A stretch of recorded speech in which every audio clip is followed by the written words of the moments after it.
యుద్ధం ముగింపుపై ట్రంప్కు Iran big shock ఇచ్చింది. యుద్ధం ముగింపు మీ చేతుల్లో లేదని, అది మా చేతుల్లో ఉందంటూ ఇరాన్ ఐఆర్జీసీ స్పష్టం చేస్తోంది. యుద్ధం ముగింపుపై యుఎస్లో స్పందించారు ట్రంప్. ఇప్పటికీ తాము అన్ని విధాలుగా గెలిచామని, అవసరమైన విజయాన్ని ఇంకా సాధించలేదంటూ ట్రంప్ చెప్తున్నారు. యుద్ధం త్వరలోనే ముగియవచ్చంటూ కూడా క్లారిటీ ఇచ్చారు. అయితే ట్రంప్ వ్యాఖ్యలపై ఐఆర్జీసీ స్పందించింది. యుద్ధం ముగింపు ట్రంప్ చేతుల్లో లేదని, ముగింపు తమ నిర్ణయం అంటూ కౌంటర్ ఇచ్చింది. అమెరికా, ఇజ్రాయెల్ తమపై దాడులు కొనసాగిస్తే ఇరాన్ నుంచి లీటర్ చమురును కూడా ఎగుమతి చేయమంటూ స్పష్టం చేస్తున్నారు. దీంతో ఇక యుద్ధం దాదాపుగా ముగిసినట్లేనంటూ ట్రంప్ చెప్తున్న మాటలకు ఇరాన్ కౌంటర్ ఇచ్చినట్లయింది. యుద్ధం ముగింపు మీ చేతుల్లో లేదని, యుద్ధం ముగింపు తమ చేతుల్లో ఉందంటూ ఇరాన్ స్పష్టం చేస్తున్న పరిస్థితి కనబడుతుంది. దీంతో పశ్చిమాసియాలో ఇరాన్ ఇంకా బెట్టు దిగిన పరిస్థితులు కనబడలేదు. ఓవైపు దాడులు ప్రతిదాడులతో ఇరాన్ అతలాకుతలమవుతుంది. మరోవైపు ఇటు గల్ఫ్ దేశాలు కూడా ఇరాన్ దాడులతో ఇబ్బందులు పడుతున్న వేళ ఐఆర్జీసీ చేసిన ఈ ప్రకటన గందరగోళానికి దారితీస్తోంది. ఇక ఇరాన్ యుద్ధం త్వరలోనే ముగియవచ్చంటూ అమెరికా అధ్యక్షుడు ట్రంప్ కీలక వ్యాఖ్యలు చేశారు. యుద్ధం ముగింపుకు చేరుకుందన్నారు. నావికా దళం ఇరాన్కు లేదని, కమ్యూనికేషన్లు లేవని, వైమానిక దళం లేదన్నారు. గత అంచనాలకు 4-5 వారాల ముందే వార్ ఎండ్ అవుతుందంటూ ఆసక్తికర వ్యాఖ్యలు చేశారు. అయితే ప్రపంచ చమురు సరఫరాకు ఇరాన్ అంతరాయం కలిగిస్తే మాత్రం దాడులు భయంకరంగా ఉంటాయంటూ హెచ్చరించారు. హర్మోజ్ జలసంధిలో చమురు రవాణాను ఆపడానికి ఇరాన్ ఏదైనా చేస్తే ఇప్పటికంటే 20 రెట్లు ఎక్కువగా దాడులు చేస్తామంటూ వార్నింగ్ ఇచ్చారు. Iran supreme leader Ayatollah Mustafa Khomeini ఎన్నికపైన ట్రంప్ తీవ్ర ఆగ్రహం వ్యక్తం చేశారు. ముస్తాఫా ఖొమేనీ ఎంపిక విషయంలో ఇరాన్ పెద్ద తప్పు చేసిందన్నారు. ముస్తాఫా ఎంపిక వల్లే అసలు సరైన నిర్ణయం కాదన్నారు. ఇరాన్ సుప్రీం లీడర్గా ముస్తాఫాకు బదులుగా తన మనసులో మరొకరు ఉన్నారంటూ ఆసక్తికర వ్యాఖ్యలు చేశారు. ఇక ముస్తాఫా ఎంతకాలం పదవిలో కొనసాగుతారో తెలియదంటూ కూడా పరోక్షంగా అతన్ని కూడా అంతం చేస్తామంటూ సంకేతాలు ఇచ్చారు. అయితే అయతుల్లా ఖొమేనీ మరణం తర్వాత ఆయన కుమారుడు ముస్తాఫా ఖొమేనీ ఇరాన్ తదుపరి సుప్రీం లీడర్గా ఆ దేశ అసెంబ్లీ ఎన్నుకున్న సంగతి తెలిసిందే. అయితే త్వరలో ఇరాన్ యుద్ధం ముగుస్తుందన్న ట్రంప్ వ్యాఖ్యలకు Islamic revolutionary guards corps IRGC counter ఇచ్చింది. యుద్ధం ముగింపు తమ చేతుల్లో ఉందంటూ పేర్కొంది. ఇరాన్ భవిష్యత్తు ఎలా ఉండాలో నిర్ణయించేది కూడా తమ దేశ సాయుధ బలగాలని, అమెరికా సైనికులు యుద్ధాన్ని ముగించలేరంటూ కౌంటర్ ఇచ్చింది. ఇరాన్ శక్తికి మించి పోరాడుతుందని, కానీ యుద్ధంలో ఆధిపత్యం సాధించామంటూ ట్రంప్ అబద్ధాలు చెప్తున్నాడంటూ విమర్శించింది. ఇజ్రాయెల్, అమెరికా దాడులకు అంతే ధీటుగా ప్రతిదాడులు చేస్తామంటూ ఇరాన్ తేల్చి చెప్తోంది.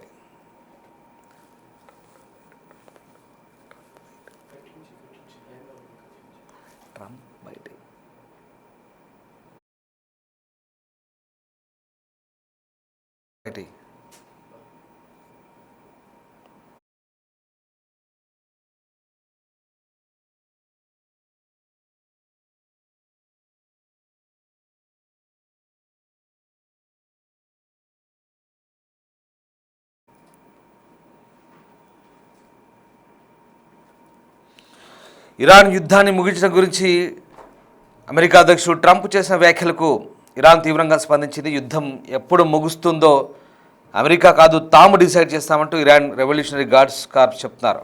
అమెరికా, ఇజ్రాయెల్ లక్ష్యాలపై సైనిక చర్యలు ఎప్పుడు ఆగిపోయాయో నిర్ణయించేది ఇరాన్ అన్నారు. Iran Islamic revolutionary guards corps ఈ ప్రాంతం సమీకరణాలు భవిష్యత్తు ఇప్పుడు ఇరాన్ దళాల చేతిలో ఉందని చెప్తున్నారు. సో ఇరాన్లో యుద్ధాన్ని ముగించడం గురించి ట్రంప్ చేసిన వ్యాఖ్యలకు తీవ్రంగా స్పందించింది ఇరాన్.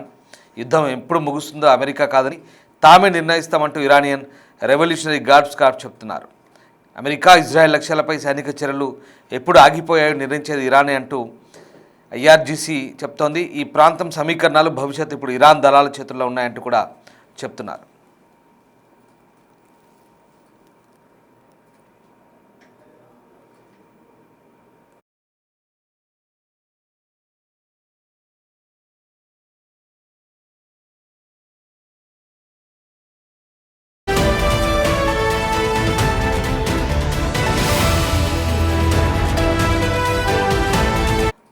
ఐఆర్జీసీ ఆర్మీ చేసిన సోషల్ మీడియా ట్వీట్ చూడవచ్చు మనం ఒకసారి. IRGC rejected several cease fire respects from Trump yesterday అంటూ, రిక్వెస్ట్ ఫ్రమ్ ట్రంప్ ఎస్టర్డే అంటూ ట్వీట్ సారాంశం.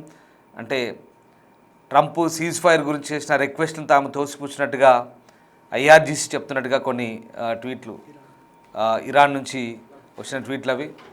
ఇక దానికంటే ముందు రిపబ్లిక్ పార్టీ సమావేశంలో ట్రంప్ మాట్లాడారు, అనేక అంశాలపై స్పందించారు. ఇక యుద్ధం కూడా దగ్గర పడిందంటూ ఆయన చేసిన మాటలు ఒకసారి విందాం. We've struck over 5,000 targets to date, some of them very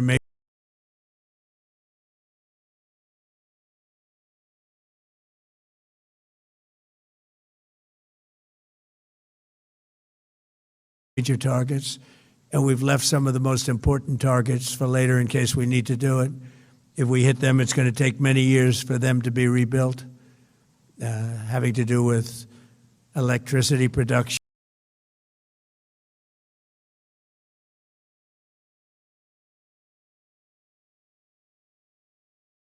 and many other things. So we're not looking to do that if we don't have to. But they're the kind of things that are very easy to hit, but very devastating if they are hit. We are waiting to see what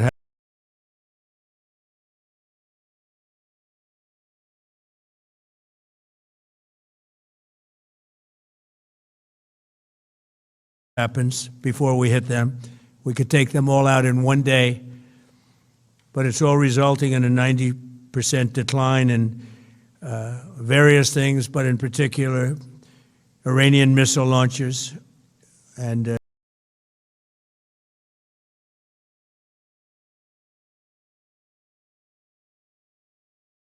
ఈ 3 గంటలకు Trump media సమావేశం నిర్వహించారు, విలేకరులతో మాట్లాడారు. త్వరలోనే ఇక యుద్ధం ముగింపు దశకు వచ్చిందంటూ చెప్తున్నారు. యుద్ధం ప్రారంభమైతే ఇరాన్ మరింత తీవ్ర దాడులను ఎదుర్కొంటుందంటూ ఆయన అన్నారు.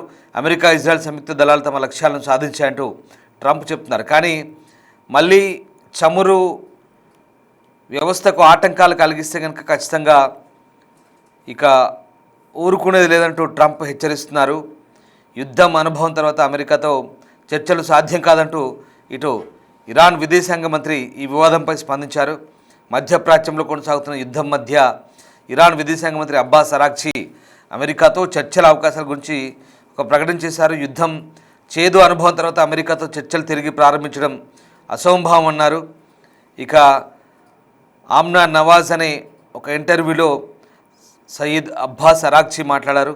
వాషింగ్టన్తో చర్చలు తిరిగి ప్రారంభించడం అనేది ప్రశ్నార్థకం కాదని, ఎందుకంటే ఇరాన్ అమెరికాతో గతంలో జరిపిన చర్చలు తీవ్ర అపనమ్మకాన్ని సృష్టించాయన్నారు. దీన్ని బట్టి ఇప్పుడు అమెరికా, ఇజ్రాయెల్ విషయంలో ఇరాన్ చాలా తాడోపేడ తేల్చుకునేందుకు సిద్ధమవుతున్నట్టుగా తెలుస్తోంది. మరోవైపు అమెరికా ముందుగా దాడి చేయకపోతే కనుక ఇరాన్ ఒక వారంలోపు అమెరికాపై దాడి చేయగలదంటూ ట్రంప్ చెప్తున్నారు. ఇరాన్ వద్ద పెద్ద సంఖ్యలో క్షిపణులు ఉన్నాయని, అమెరికా, ఇజ్రాయెల్ సంయుక్తంగా మొత్తం మధ్యప్రాచ్యంపై పెద్ద దాడి చేయడానికి సిద్ధమవుతుందంటూ చెప్తున్నారు. ఇక ఇరాన్ ప్రపంచ చమురు సరఫరాలకు అంతరాయం కలిగిస్తే కారణాలు వెతుక్కుంటే కనుక పోరాటాలు మరింత పెరిగే అవకాశం ఉన్నారు. ట్రంప్ చమురు ధరలు ఇప్పటికే పెరిగాయని, 2022 తర్వాత అత్యంత అధిక స్థాయికి చేరుకున్నాయన్నారు. దివంగత అలీ ఖమేనీ కుమారుడు అయతుల్లా ముస్తఫా ఖమేనీని కొత్త సుప్రీం లీడర్గా ఎన్నుకోవడం పట్ల కూడా అసంతృప్తి వ్యక్తం చేస్తున్నారు. మరోవైపు ఇరాన్ తరపున ఐఆర్జీసీ ప్రకటన విడుదల చేసింది. యుద్ధం ముగింపును తాము నిర్ణయిస్తామని, ప్రాంతీయ పరిస్థితులు భవిష్యత్తు ఎప్పుడూ తమ సాయుధ దళాల చేతుల్లో ఉన్నాయని, అమెరికన్ దళాలు యుద్ధాన్ని ముగించమంటూ ఇస్లామిక్ రెవల్యూషనరీ గార్డ్స్ కార్ప్ చెప్తున్నారు. ఈ ప్రకటన యుద్ధం తన మనసులో ఉందని, త్వరలో ముగుస్తుందంటూ ట్రంప్ చేసిన వాదనను ఖండించిన పరిస్థితి కనబడుతోంది. సో అమెరికా, ఇజ్రాయెల్, ఇరాన్ మధ్య యుద్ధం తాజాగా 12వ రోజు చేరుకుంది. ఇజ్రాయెల్ మధ్య ఇరాన్లోని కొత్త దాడులను ప్రారంభించింది. ఐఆర్జీసీ కమాండ్ సెంటర్లు, క్షిపణి సౌకర్యాలు, సైనిక మౌలిక సదుపాయాలను లక్ష్యంగా చేసుకుంది. అటు బీరూట్లోని హెజ్బుల్లా లక్ష్యాలపై కూడా ఇజ్రాయెల్ దాడులు ముమ్మరం చేసింది. ఇజ్రాయెల్పై నిరంతర బాలిస్టిక్ క్షిపణి డ్రోన్ దాడులతో ఇరాన్ ప్రతిస్పందిస్తుంది. ఇంతలో గల్ఫ్ దేశాలు కూడా మళ్ళీ దాడులు జరుగుతున్నాయి. బహ్రెయిన్లోని యుఎస్ నేవీకి చెందిన సల్మాన్ ఓడరేవుపై డ్రోన్ దాడి జరిగింది. ఈ ఘటనలో అనేక మంది గాయపడ్డారు. ఇరానియన్ డ్రోన్ క్షిపణి దాడులు కువైట్, యుఏఈలో కూడా జరిగినట్టుగా తెలుస్తోంది. సౌదీ అరేబియాలో ఒక యుఎస్ సైనికుడు మరణించాడు. దీంతో మరణించిన మొత్తం సర్వీస్ మెన్ సంఖ్య 8కి చేరింది. అమెరికా ఇరాన్లోకి భూ బలగాలను పంపదని, బేషరతుగా లొంగిపోవడమే ముందుకు సాగడానికి ఏకైక మార్గం అంటూ ట్రంప్ గతంలో చెప్పారైతే ఇరాన్ వెనక్కి తగ్గడానికి ఇష్టపడడం లేదు. పెరుగుతున్న చమురు ధరలు ప్రపంచ ఆర్థిక వ్యవస్థను ప్రభావితం చేస్తున్నందున ప్రపంచం మొత్తం ఈ యుద్ధాన్ని ప్రస్తుతం పరిశీలిస్తున్న పరిస్థితి కనబడుతుంది. ఏదేమైనా పశ్చిమాసియాలో పరిస్థితులు చేయి దాటిపోకముందే ఇటు యుద్ధాన్ని ముగించాల్సిందిగా అటు రష్యా అధ్యక్షుడు పుతిన్ కూడా అమెరికాకు సూచించినట్టుగా తెలుస్తోంది.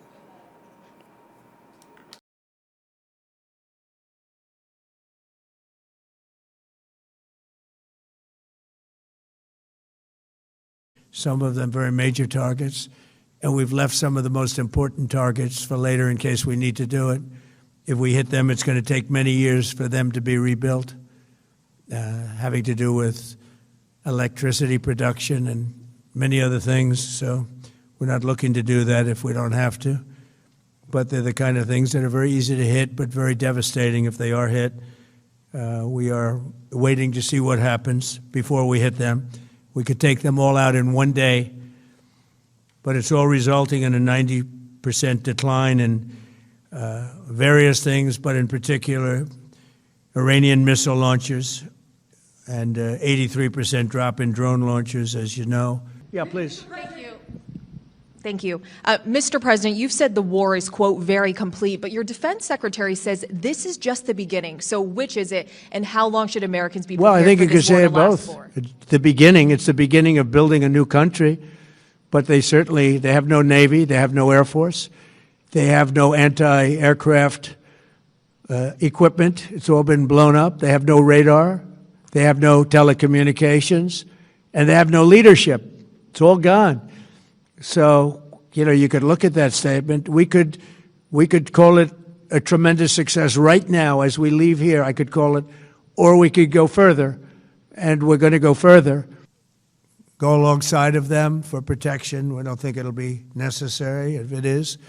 And if they do anything, the price will be incalculable. It will be so great that they will have wished they never did it, because you have to keep the straits flowing. With all of that, it affects other countries much more than it does the United States. It doesn't really affect us. We have so much oil. We have tremendous oil and gas, much more than we need.